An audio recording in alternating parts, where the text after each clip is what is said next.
할렐루야. 김병삼 목사님이 나오는 책에 나오는 얘기입니다. 미국 남북전쟁 당시에 있었던 일인데, 그 당시에는 노예주가 있고 또 자유주가 있지 않습니까? 남군과 북군이 이렇게 갈려졌는데, 이 남군과 북군의 그 가르는 경계선에 있었던, 메릴랜드주와 펜실베니아주의 경계선에 있었던 랭커스터라는 마을이 있었던 일입니다. 이 마을의 사람들은 언제 남군이 올지 북군이 올지 조마조마한 그런 상황이었기 때문에 마을 사람들이 함께 모여가지고 의논을 했대요. 뭐라고 의논을 했냐면, 우리가 비상시에 대비해서 위에는 북군의 옷을 입고, 군복만이 북군, 아래에는 남군의 옷을 입자. 그래서 갑자기 북군이 쳐들어오면 우리가 위에 입은 북군의 옷, 이 군복을 보고는 우리를 살려줄 것이고, 남군이 또 갑자기 쳐들어오면 우리가 밑에 입은, 아랫돌에 입은 이 남군의 옷을 입고 있었기 때문에 그걸 보고 살려줄 것이다 라고 해서 작전을 짰어요. 그래서 이제 반반씩 그렇게 했습니다. 결과는 어떻게 됐을까요? 북군이 쳐들어왔을 때 남군의 군복을 보고는 쐈고, 남군이 쳐들어왔을 때는 북군의 군복을 입은 걸 보고 역시 쐈습니다. 그래서 다 죽게 되어졌죠. 이 얘기, 어처구니 없는 이 얘기의 핵심은 뭐죠? 중간은 안 된다라는 거예요. 이도 저도 아닌 회색지대는 곤란하다, 그 말인 거예요. 그러나 라오디게아 교회는 회색지대에 있었습니다. 자, 오늘 주님이 뭐라고 말씀하시냐면, 네가 이같이 미지근하여 뜨겁지도 아니하고 차지도 아니하니, 그러니까 이도 저도 아닌 딱 회색지대였던 거죠. 자, 라오디게아 교회가 어느 정도로 회색지대에 있었는가 영상을 통해서 먼저 만나보도록 하겠습니다.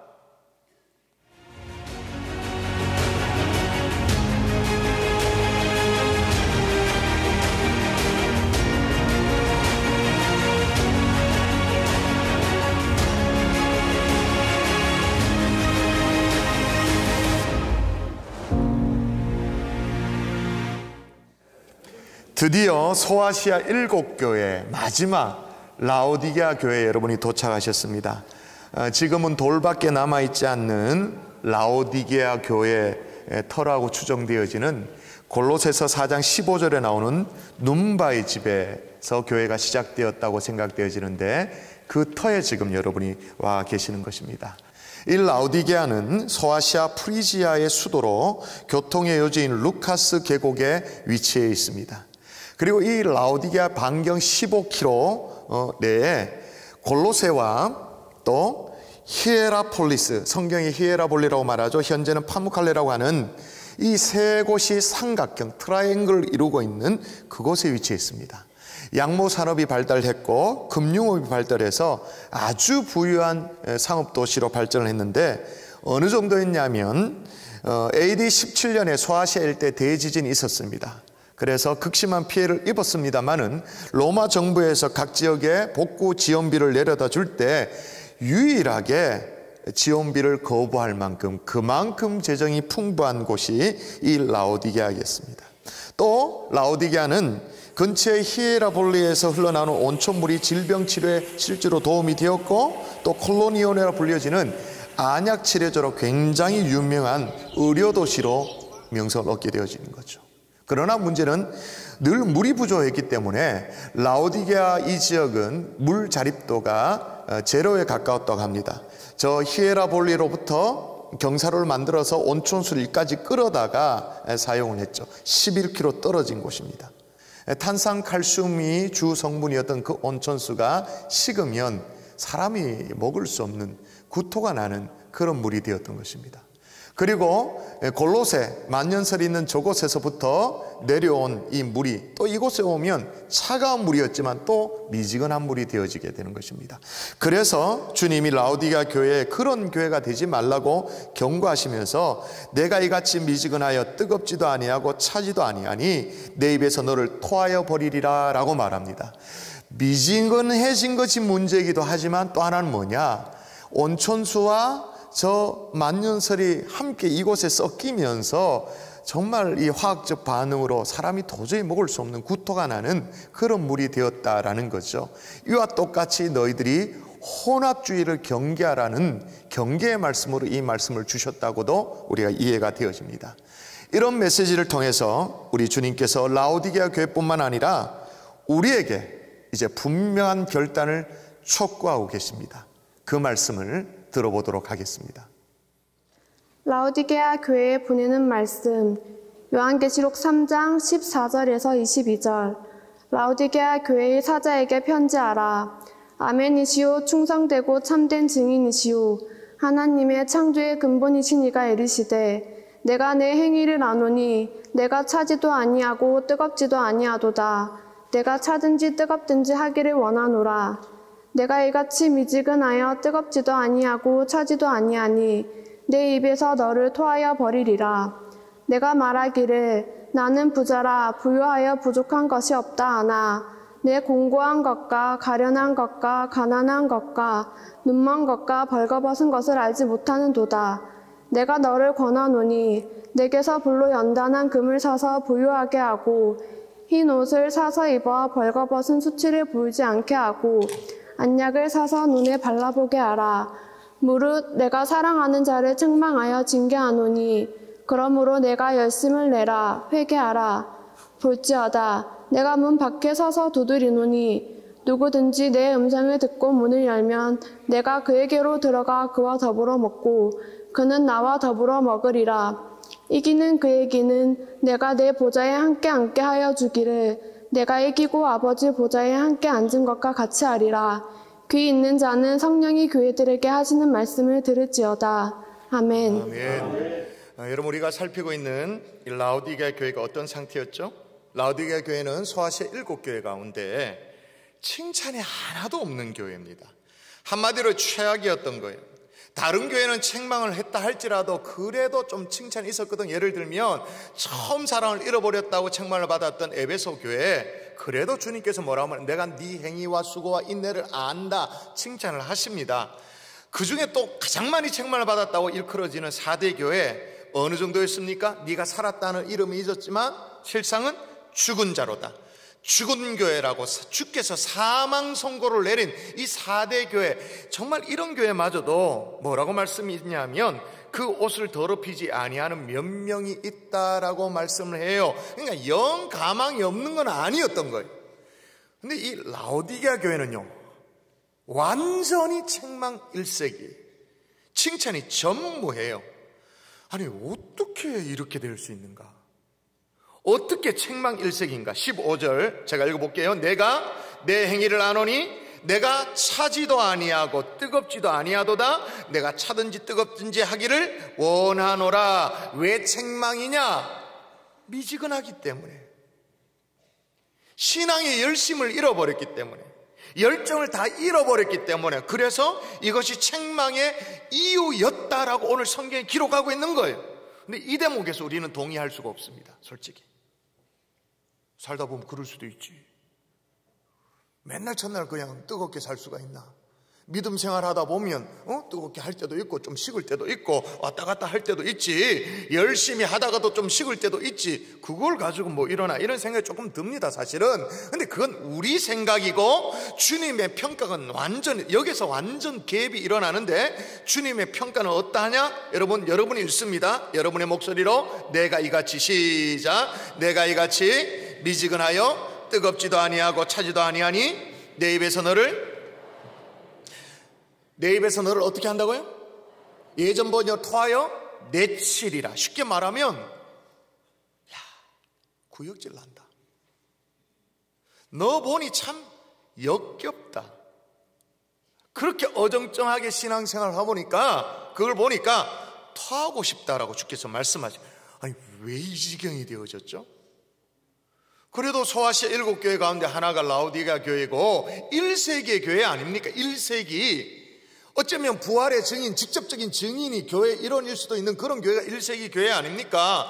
순교를 감내하는 그런 교회가 1세기 교회 아닙니까? 초대교회. 왜 이토록 식어 빠져버렸는가? 아니, 이도저도 아니고 남군도 아니고 북군도 아니고 그렇게 애매한 신앙 상태가 되었는가? 한번 따라 하십시다. 자만심을 경계하라. 여러분, 이들에게 뭔가 이루었다라는 이 자만심이 있었던 것 같아요. 여러분 보세요. 내 입에서 너를 토하여 내치리라 라고 주님이 말씀하셨습니다. 만일에 말이에요. 우리에게 주님이 직접 그렇게 말씀하신다 칩시다. 어젯밤에 잠을 자는데 말이에요. 꿈속에 주님이 나타나시든지 아니면 막 생각나든지 해가지고 내가 너 꼬라지 보니까 정말 토하여 내치고 싶다, 역겹다라고 주님이 정말 그렇게 말씀하셨다 칩시다. 아니면 조금 전에 기도하다가 고개 숙여 있는데 갑자기 너 뭐하냐고 주께서 막 이렇게 하셨다 칩시다. 토하여 내치고 싶다라고 정말로 말씀하셨다면 여러분 어떻게 하겠어요? 진짜로 말씀하셨다. 여러분 어떻게 하시겠어요? 이거 어떡하냐고, 이거 지금. 내가 뭐가 잘못됐는가? 막 자기를 돌아보고, 기도하고, 고민하고, 하다못해 이불 뽀따리 사가지고, 예배당에 와서 철회라도 하고, 금식이라도 하고, 그럼 뭐 이렇게 매달렸겠죠. 정말로 그렇게 들렸다면 말이에요. 근데 라오디게 교회는 정말로 그렇게 말씀하셨잖아요. 요한이 편지까지 써서 얘기했잖아요. 근데 반응을 보십시오. 반응. 라오디게 성도들 반응. 여러분 읽습니다. 시작.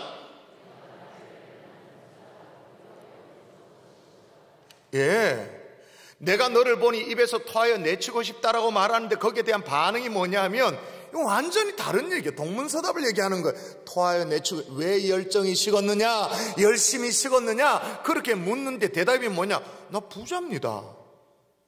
이렇게 말합니다. 부자여서 부자한 게 없는데요? 이렇게 대답하는 거예요. 이게 뭐 믿음인지 이게 똥배짱인지. 쉽게 말하면 토하여 내친다. 내치라는 거, 내치라는 거. 내쳐라 뭐 나 걱정 없다 뭐. 응? 부자니까, 잘 사니까, 뭐 염려 걱정 없으니까 까짓거 뭐 내치라는 거예요. 아니 내만큼 신앙생활 하는 사람이 있으면 나오라는 거예요. 내 정도 사회적 지위에 올라와 있으며 내 정도 인맥을 이루고 있으면 이 정도 인정받으면 하나님도 인정해 줘야 되는데 하나님 내친다. 내치라는 거예요. 그냥 뭐 부자라고 뭔가 이뤘다라는 자만심이 있었던 거죠. 사실요 라오디게아 교회 성도들은요 이룬 것이 있었어요. 진짜로 많이 이뤘죠.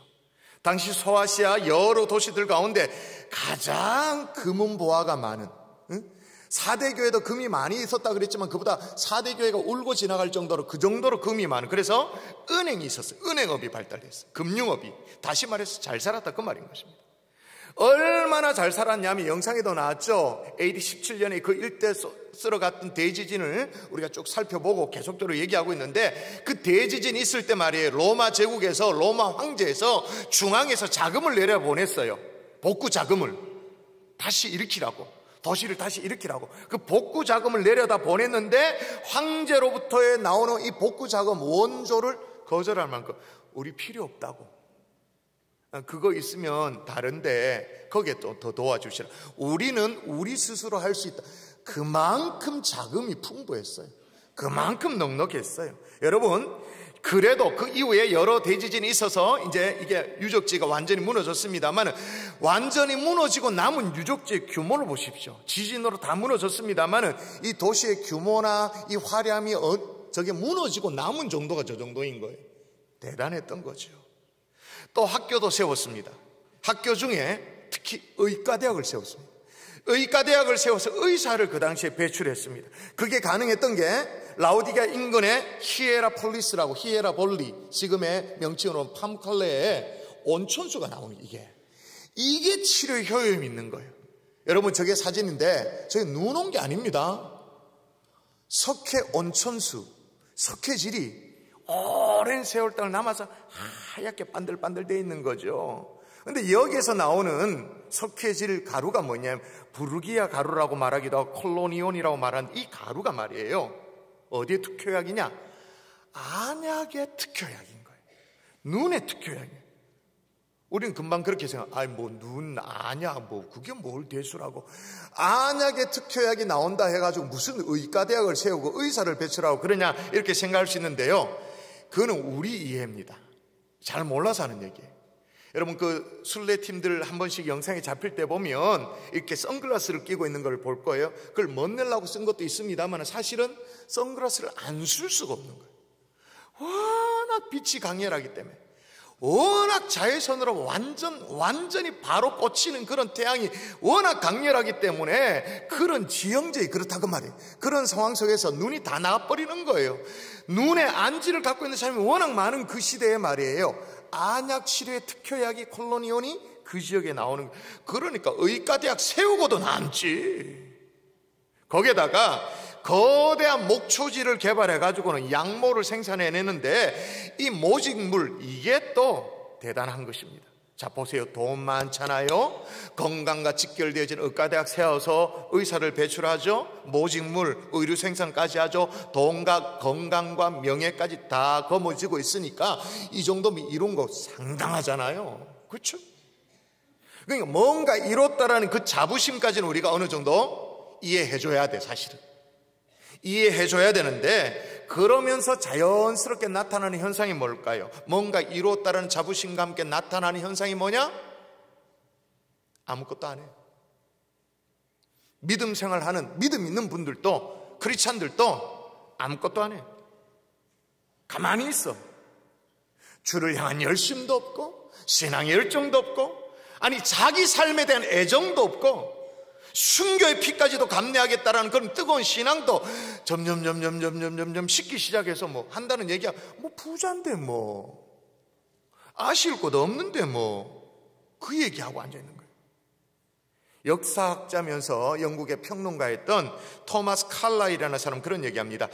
역경을 견뎌낸 사람이 100명이라면 번영을 견뎌낸 사람은 한 사람에 불과하다.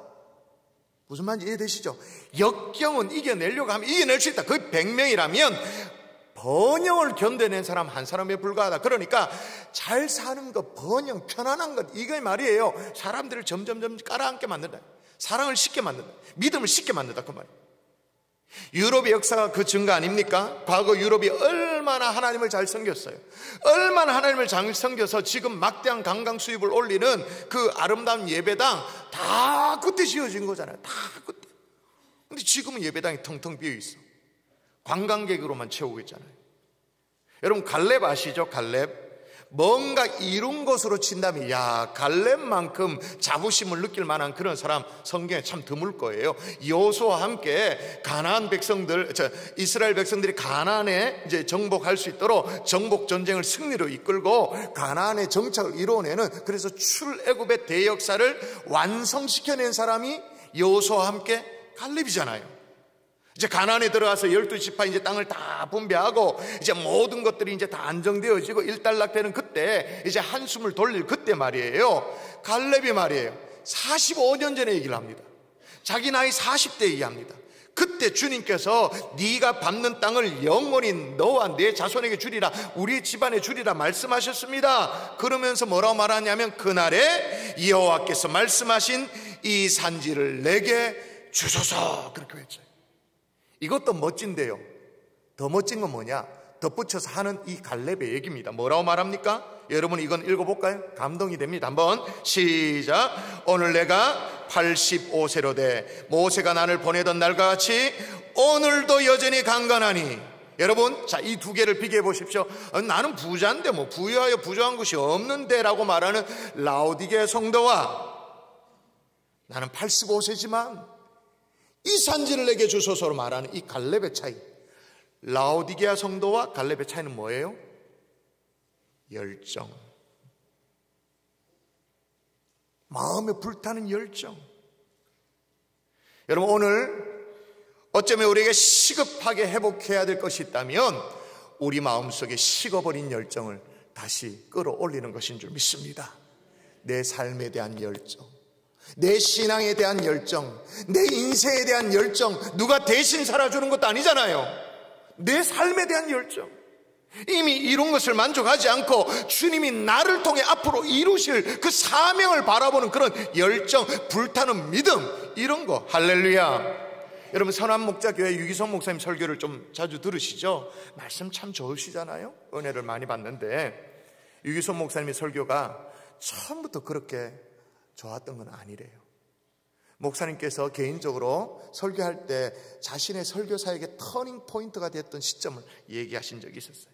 뭐라고 얘기했냐면 친한 목사님이신지 이렇게 지인 목사님이 담임하는 그 교회에 집회를 청했대요. 본인을 가서 이제 말씀을 전하고 집회를 잘 인도하고 다 은혜롭게 이제 다 마치고 이제 끝날 즈음에 그 교회를 담임하는 친구 목사님이 정말로 조심스럽게 이 유 목사님의 설교에 대해서 조언을 해주시는 거예요. 근데 이게요, 진짜 아픈 얘기를 하죠. 뭔 얘기를 하냐면, 유 목사님의 말씀에는 불이 없습니다. 불이 없습니다. 참 어려운 얘기죠. 근데 그 다음 얘기가 참 마음에 와닿아요. 뭐라고 말하냐면, 마치 칠판에 불이라고 적어놓고 불을 설명하는 식의 메시지인 것 같습니다. 그보다 차라리 종이에 불을 확 붙여서 보여주는 것이 훨씬 더 낫지 않겠습니까? 이게 터닝 포인트가 된 거예요. 이게 충격이 됐던 거예요. 여러분, 이런 조언을 해줄 수 있는 친구가 있다는 것도 정말로 귀한 거 아니겠어요? 여러분, 우리 경산중앙교회도 복음을 설명만 하는 교회가 아니라 복음을 보여줄 수 있는 교회 될 수 있기를 주 예수의 이름으로 축원합니다. 지난 60년 동안 이만큼 성장의 수가 됐어요? 대구와 경북에 이만큼 이렇게 좀 자랑할 만하니까 괜찮다, 이만하면 됐다, 그런 생각이 드나요? 아니죠. 주님의 뜻이라면 분립개척도 하고 2호도 하고 3호 개척도 하고 더 많은 선교사도 파송하고 주님의 나라 확장을 위해서 우리는 헌신도 하고 봉사도 하고, 아멘이십니까? 다음 세대를 살리기 위해서 필요하면 대안학교도 세우고 기독교 문화를 선도하고 이 땅에 하나님 나라가 임할 수 있도록 우리는 최선을 다해 다시 달려가야 할 줄 믿습니다. 뭐로? 식지 않는 열정으로, 불타는 마음으로. 아멘이세요? 또 하나 따라 하십시다. 영적 무지에서 깨어나라. 식어 빠진 이 라오디게아 성도들이요, 이 신앙과 삶을 보면서 주님이 지적하는 것이 중요해요. 뭐라고 지적하냐면 17절 하반절에 이렇게 말합니다. 네 공고한 것과 가련한 것과 가난한 것과 눈먼 것과 벌거벗은 것을 알지 못하는도다. 참 이게 웃긴 얘기잖아요. 부자라고 말하는데 돈 좀 있다고 거들먹거리고 있는 이 라오디게아 성도에게 주께서 뭐라고 말씀해?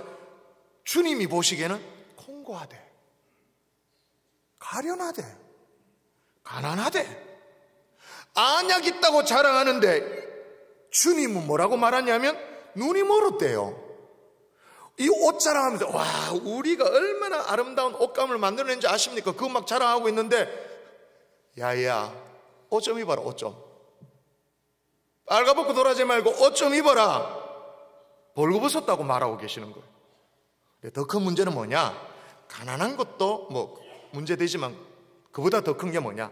눈먼 것, 벌거벗은 것 그 이상으로 라오디게아 교회 성도들의 가장 큰 문제는 뭐냐? 자신의 상태를 알았다, 몰랐다? 몰랐다. 이게 치명적인 거예요. 옷 입고 다니고 안약 입고 그런데 눈 멀어 있고 벌거벗고 있고 주님 보시기에는 몰랐다는 게 문제예요. 라오디게아 교회의 영적 무지가 어느 정도였냐면, 왜 주님이 라오디게아 교회만큼 네가 왜 뜨겁든지 차든지 왜 이렇게 이 물의 온도를 가지고 왜 얘기하는지 아시죠? 아까 나왔잖아요.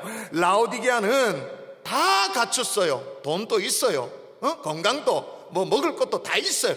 다 있는데 하나 없는 게 뭐냐? 물 자립도가 제로예요. 물이 전혀 없어. 끌어와야 돼. 물 사정이 안 좋으니까 대략 한 16km, 그러니까 10마일 정도 떨어진 골로새로부터 이제 냉수를 끌어오는데, 이제 라오디게아 입장에서 거기서 본 골로새 광경입니다. 저 사진이 저게 서 있는 게 라오디게아입니다. 거기에서 저 산만 뒤 올려보면 막 눈이 보이죠? 저게 만년설입니다. 저게 골로새입니다. 16km 떨어진 그 지역에서 이제 만년설이 녹은 그 물을 끌어다가 수로로 해가지고 이제 오는 거죠. 자, 수로를 통해서 한 16km 정도 옵니다. 아까 얘기한 것처럼 자외선이 막 태양이 강렬한데 아무리 만년설이 녹았다 할지라도 16km 정도 수로를 통해서 오면 어떻게 되겠어요? 이 찬물이, 냉수가 미적지근해야 되겠죠, 그죠? 미지근해지겠죠. 근데 더 중요한 건 뭐냐? 반대쪽, 이번에는 라오디게에서 바라보는 파무칼레, 히에라볼입니다. 저거 산 중간에 있는 거 저 눈 아닙니다. 저거는 전 아까 얘기했잖아요. 온천수가 나오는데 석회질이 함께 나오는 거예요. 그 석회질이 굳어서 저게 산 전체가 하얗게 빛나죠. 그죠? 저게 온천수.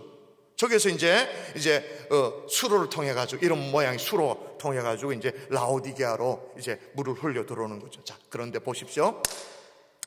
만년설이 녹은 냉수, 그리고 10kg 넘게 끌고 왔기 때문에 미지근해져 가지고 데워졌겠죠. 거기에다 히에라볼리, 팜칼레, 석회수, 온천수 또 흘러 들어왔기 때문에 이건 더 미지근하지. 근데 이 둘이 만나면 이상하게 케미칼리 화학적 반응이 일어나는 거예요. 역한 염세가 나는 거예요. 아무리 담력이 좋아도 그 물은 마실 수가 없는 거예요. 바로 그냥 역한 냄새가 나기 때문에, 구역질이 나기 때문에, 토할 것 같은 그런 물이기 때문에 바로 그 얘기. 주님이 그 얘기를 하는 거예요. 대한민국에 살고 있는 사람은 잘 이해를 못하죠. 경산에 살고 있는 사람은 이렇게 설명해야 아는 얘기지만 라오디게에 살고 있는 사람은 그 말이 무슨 말인지 다 알죠. 뜨겁진지 차덥진지. 야, 그 물 못 마신다. 그 못 먹는 물이다. 다 알죠. 근데 라오디게 성도들은 미지근한 물, 그거는 못 먹는다는 거 다 알면서 자기 신앙은 미지근하게. 부자인데 아실 것도 없는데 물은 식으면 못 마신다 알면서도 자기 신앙은 다 식어 빠진, 하나님 나라에 대해 소망도 없고 어떤 열정도 없고 생의 의미를 발견하지도 못하고 그런 다 식어 빠진 그 자기 모습을 보면서 하나님이 구역질을 느끼지 않는다고 생각하는 이 참 영적 무지였던 거예요. 유머 작가였던 루코크의 풍자적 꽁트를 제가 소개한 적이 있는데요, 현대판 성령 강림 사건에 대해서 이렇게 기록한 적이 있습니다. 제가 다시 한번 소개할게요. 예루살렘 교회에 첫 예배를 드린다는 광고가 나갔다. 자, 풍자적인 꽁트니까 이렇게 적은 거죠. 예루살렘 교회에 첫 예배를 드린다는 광고가 나갔다. 적어도 120명은 모여야 할 예배에 출석한 사람 겨우 40여 명이었다. 베드로는 최근 가족과 함께 구입한 갈릴리 호수의 별장으로 주말 여행을 떠났고, 바돌로메는 집에 손님이 와 있기 때문에 예배에 나오지 않았다. 빌립의 가족은 간밤에 늦도록 계속되어지는 파티의 후유증으로 자고 있으며, 안드레는 새 차를 구입하라고 모토쇼에 갔다. 마태는 근무처인 세무서의 시간 내 근무수당을 받으려고 시간 내 근무수당 받으려고 시간 내 근무를 하고 있다. 요한은 사업상 골프를 치러 나갔다. 도마는 취직시험이 주일과 겹쳐서 나올 수가 없었다. 마지막이 중요합니다. 불길 같은 성령도 망설이다가 다락방 앞에서 되돌아가고 말았다. 황당한 얘기죠. 그러나 라오디게아 교회, 또 우리의 미지근한 식어버진 이 신앙, 이걸 단적으로 보여주는 그런 얘기잖아요. 그런데 여러분, 이런 영적 무지의 가장 치명적이 뭐냐? 자각 증세가 없다라는 거예요. 이거 볼때기를 땡겨 아야 하면 알 텐데 이런 게 없는 거예요. 몰라요. 여러분, 암도 무서운 게 자각 증세가 없다는 거잖아요. 가만히 있다가 정말 실제로 몸이 좀 이상하다, 어디 아프다, 통증이 있다 그래가지고 병원에 가면 이미 진전이 많이 됐습니다. 가망이 없으면 참 어렵습니다. 이게 문제잖아요. 자각 증세가 없는 거예요. 느끼지를 못하는 거예요. 여러분, 매주일 예배에 말씀을 통해서 여러분 느끼고 계시나요? 뭔가 찔림을 받고 계신가요? 아니면 내 신앙의 어떤 연약함과 나의 허물과 나의 약함이 드러나져서 뭘 느끼시고 계시냐 그 말이에요. 반면 전혀 못 느낀다. 설교는 듣지만 늘 남의 얘기인 것 같고 말씀을 들어도 내 삶을 비춰보는 것이 아니라 자꾸 다른 사람 생각나가지고 아이고 오늘 말씀은 김 집사 저거 들어야 되는데, 아이고 김 집사 오늘 또 좋은 답 알아줘. 야, 오늘 말씀 제대로 들어야 되는데 맨날 다른 사람 생각만 하고. 만일에 그런다면 주님이 우리 보고 뭐라고 하실 수도 있다고요? 더 하고 싶다. 야야, 구역질 난다. 고마하자. 그러실 수도 있다고 말인 거예요. 여러분, 어떻게 하면 좋을까요? 따라 하십시다. 열심을 내라. 열심을 내라. 회개하라. 오늘 말씀 그대로예요. 다시 한번 읽어볼까요? 확인하십시다. 시작. 물은 내가 사랑하는 자를 책망하여 징계하노니 그러므로 내가 열심을 내라 회개하라. 다시 열심을 내라 회개하라 그 말인 거예요. 뭐 대단한 결단을 하라는 게 아니에요. 무슨 프로그램에 참여하라 그게 아니고 회개하라. 회개하라. 제일 먼저 해야 될 것이 회개하라는 거예요. 여러분, 근데 본래 회개라는 게 뭐예요? 회개라고 말하면 우리는 눈물부터 생각합니다만은, 그러나 정확한 의미는 회개라는 건 유턴하는 거잖아요. 돌아서서 제자리로 돌아오는 거잖아요. 우리가 찾아가야 될 제자리가 어딥니까? 십자가 앞이죠. 어정짠 우리의 신앙을 청산하고 식어 빠진 우리의 자리를 청산하고 다시 돌아가야 될 자리가 어딥니까? 구원의 감격이 있는 자리, 건드리기만 하면 눈물이 흘렀던 자리, 주님의 은총에 감사했던 자리, 십자가만 봐도 가슴이 벌렁벌렁 거렸던 그 자리로 다시 돌아가라. 아멘이십니까? 할렐루야. 근데 물어보십시다. 열심을 내라 회개하라고 했는데 이걸 뒤집어 말한 말이에요. 열심 없는 것, 열정을 잃어버린 것, 이게 뭐라는 얘기죠? 회개할 죄라는 말이잖아요. 그게 진짜 그런가? 아까도 말씀드렸습니다. 열심, 열정 뭐 좀 식을 수도 있지. 그게 회개까지나 해야 될 그런 죄인가? 그럴 수도 있는 거 아닌가? 그렇게 생각해요. 근데 두 가지의 근거에서 우리는 회개해야 합니다. 첫 번째, 하나님이 우리를 어떤 일꾼으로 부르셨다고 말하냐면 우리의 정체성이 뭐냐면, 여러분 읽어보면 금방 합니다. 읽으십시오. 자, 읽습니다. 시작. 그의 사역자들을 뭐로 삼으셨다고요? 우리를 어떤 일꾼으로 부르셨다고요? 불꽃으로. 아니, 불꽃인데 우리를 다 불꽃으로 불러줬단 말이에요. 불꽃으로. 근데 불꽃인데 어떻게 식을 수가 있냐는 거예요. 큰 불꽃, 작은 불꽃 그 차이는 있을 수 있지만 어떻게 불꽃이 식을 수가 있냐 그 말인 거예요. 그래서 라오디게 성도들 향해서 이 미지근함의 문제를 무려 4번이나 얘기합니다. 계속 얘기합니다.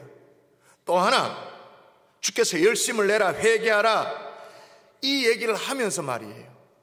이걸 누구에게 얘기하는지를 잘 보세요. 누구에게 얘기한다고 말하냐면, 누구에게 징계하고 누구에게 책망한다고 말하냐면 앞에 이렇게 말합니다. 무릇 내가 사랑하는 자를 책망하고 징계하노니 그러므로 내가 열심을 내라 회개하라.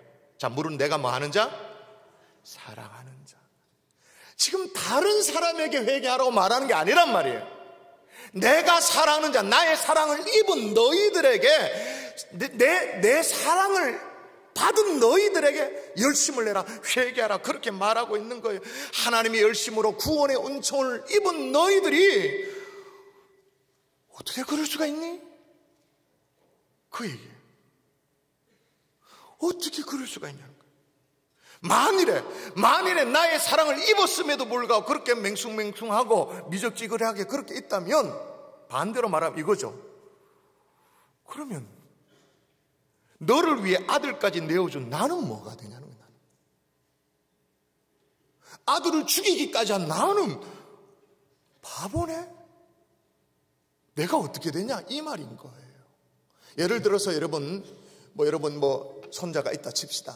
집에 아들내미가 있다 쳐요. 이제 유치원 이제 막 가려고 하는 꼬맹이가 있는데 애를 데리고 여름에 이제 피서를 가가지고 바닷가에 갔는데 바닷물에 애가 막 찰박찰박 하다가 바다가 확 휩쓸려가지고 애를 막 확 끌고 들어가 버렸어요. 그걸 목격하고 이제 부모가, 할아버지, 할머니가 이걸 어쩔 줄 몰라 막 발을 동동 구르면서 막 살려달라고 도와달라고 막 그러고 있는데 말이에요. 그런데 저쪽에서 라이프 가드가 그걸 쳐다보고는 막 쫓아 들어가서 들어가지고 애를 딱 건져내가지고는 나왔는데 벌써 얼굴이 새파래, 입술이 새파래, 숨이 멎은 것 같아. 근데 이제 이 라이프 가드가 인공호흡을 하는 게 막 하고는 마우스 투 마우스를 해가지고 그렇게 했는데 천만다행으로 애가 물을 팍 토해내는 거예요. 숨이 돌아오는 거예요. 그 애를 다시 이제 받아가지고 안고는, 만일에 라이프 가드 얘기 말이에요. 그저 무덤덤하게 땡큐, 굿바이 그렇게 할 수 있냐는 거예요. 라이프 가드와 달리 나는 죽었는데, 나는 너를 위해 죽었는데, 나는 내 아들을 너를 위해 피를 쏟고 물을 쏟도록 다 했는데 어떻게 그렇게 냉랭할 수 있냐? 따라하십시다. 열심 없는 것은 십자가를 모독하는 것이다. 여러분 기억하십시오. 아무 감격도 없고 감동도 없는 그런 신앙생활, 그거는 분명히 틀린 겁니다. 신앙 스타일이 아닙니다. 그게 신앙 스타일이라고 우기고 싶다면, 그런 분들이 계시다면 그런 신앙을 위해서 죽으신 예수님이 뭐가 되는지 생각하십시오. 자기 아들 십자가에 죽도록 내둔 하나님 아버지는 뭐가 되는지를 한번 생각하십시오. 그러므로 열정 없는 봉사, 열심을 잃어버린 신앙생활, 감격이 없이 하는 여러 가지 일들 많이 하면 할수록, 직분이 올라가서 중책을 맡으면 맡을수록 하나님 앞에는 더 구역질 나는 일일 수도 있어요. 왜? 그런 교회, 그런 성도 하나님이 함께 할 수가 없습니다. 왜 그러냐? 십자가를 모독하는 것이니까. 말씀의 결론을 맺을게요.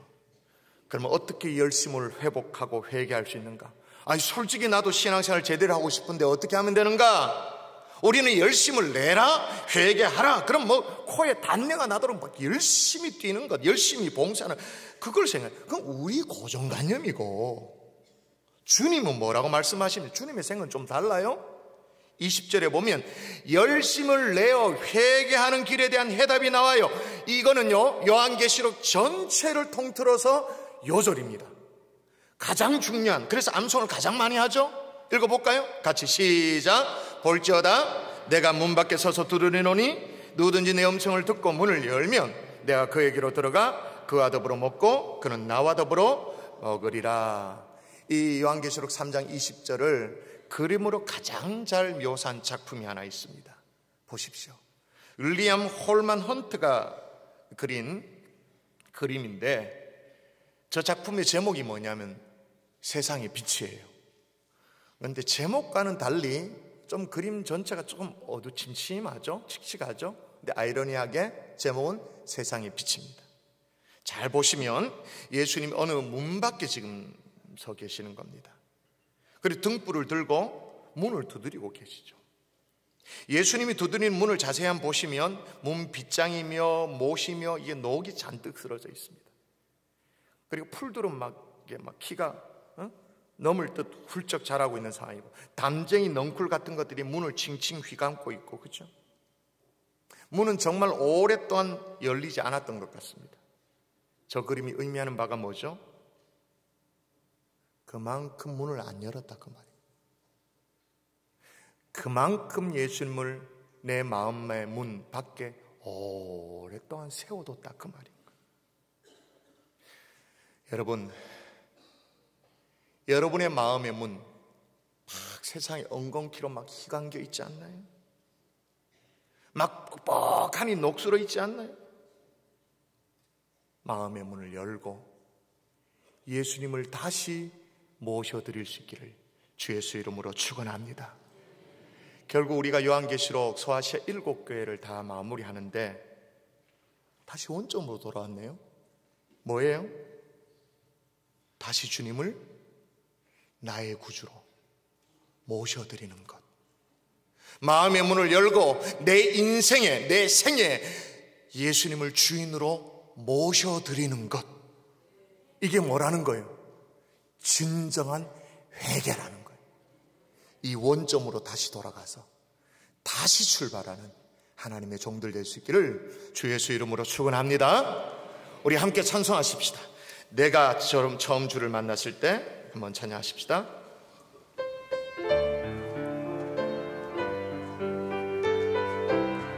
내가 처음